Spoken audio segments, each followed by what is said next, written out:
Hi, hello, welcome. எல்லாரும் எப்படி இருக்கீங்க? எல்லாரும் ரொம்ப ரொம்ப நல்லா இருப்பீங்கன்னு நான் முழுசா நம்புறேங்க. நானும் ரொம்ப நல்லா இருக்கேன்.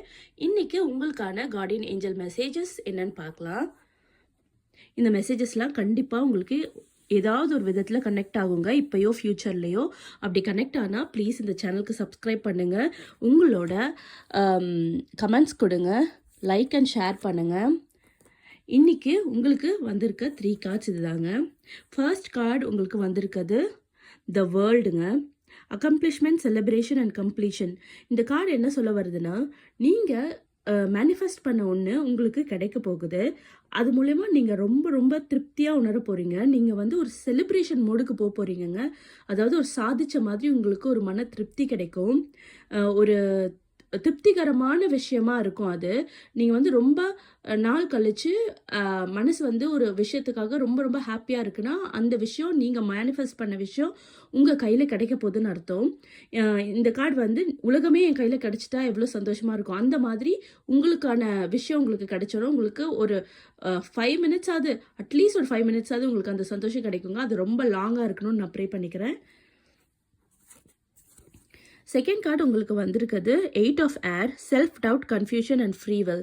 இந்த கார்டு என்ன சொல்ல வருதுன்னா, உங்கள் மேலே நீங்கள் வச்சுருக்க நம்பிக்கை தாங்க மற்றவங்களும் உங்கள் மேலே வைப்பாங்க. ஸோ நீங்கள் வந்து உங்களோட செல்ஃப் டவுட்டை முதல்ல எடுத்துருங்க. நம்மளால் இது முடியுமா, நம்மக்கிட்ட இப்படி ஒரு வேலையை கொடுக்குறாங்களே, இதை நம்மளால் செஞ்சு முடிக்க முடியுமா அப்படின்னு டவுட் பண்ணாதீங்க. உங்களால் கண்டிப்பாக முடியும். நீங்கள் வந்து ஒரு முயற்சி எடுங்க. அதுக்கப்புறம் நடக்கிற ஸ்டெப்பெல்லாம் யூனிவர்ஸ் பார்த்துக்கும். நீங்கள் வந்து முயற்சியே எடுக்காமல் இது என்னால் முடியாது, இந்த வேலையை நான் எப்படி செய்வேன் அப்படி சொல்லி உங்கள் மேலே நீங்கள் செல்ஃப் டவுட் வச்சுக்காதீங்க. கண்டிப்பாக உங்களால் முடியும்.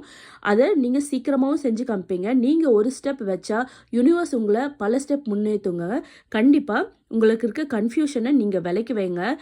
கன்ஃபியூஷன் இருக்க தான் செய்யும். கன்ஃபியூஷன் வந்தால் தான் அதுலேருந்து நல்ல சொல்யூஷன் கிடைக்கும்.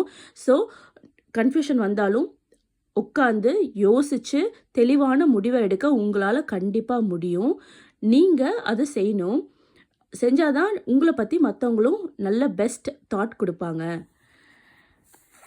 தேர்ட் கார்டு உங்களுக்கு வந்திருக்குது ஈகோங்க.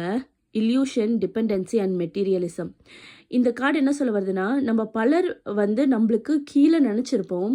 பட் அது வந்து இல்லை, அந்த மாதிரி ஒரு தாட் தப்புன்னு சொல்லி அது பொடி பொடி ஆகுங்க. நீங்கள் வந்து ஒரு சிலரை வந்து பார்த்தா ரொம்ப பிடிச்சி போயிடும். சில சமயம் வந்து ஒருத்தர் மேலே எந்த தப்புமே இருக்காது, ஆனால் அவங்கள பார்த்தா நம்மளுக்கு பிடிக்காது. என்ன காரணம்னே தெரியாது. அது வந்து நமக்குள்ளே இருக்க ஈகோ தாங்க. நாம் அவங்கள விட பெரியவங்க, நாம் அவங்கள விட எல்லா விதத்துலையும் பெரியவங்கன்ற நினைக்கிற ஈகோ தான். அந்த மாதிரி நினைக்கிறத விட்டுருங்க. எல்லாரையும் சமமாக பாருங்கள். உங்களோட ரொம்ப டிபெண்ட்டாக யாரையும் நம்பி இருக்காது.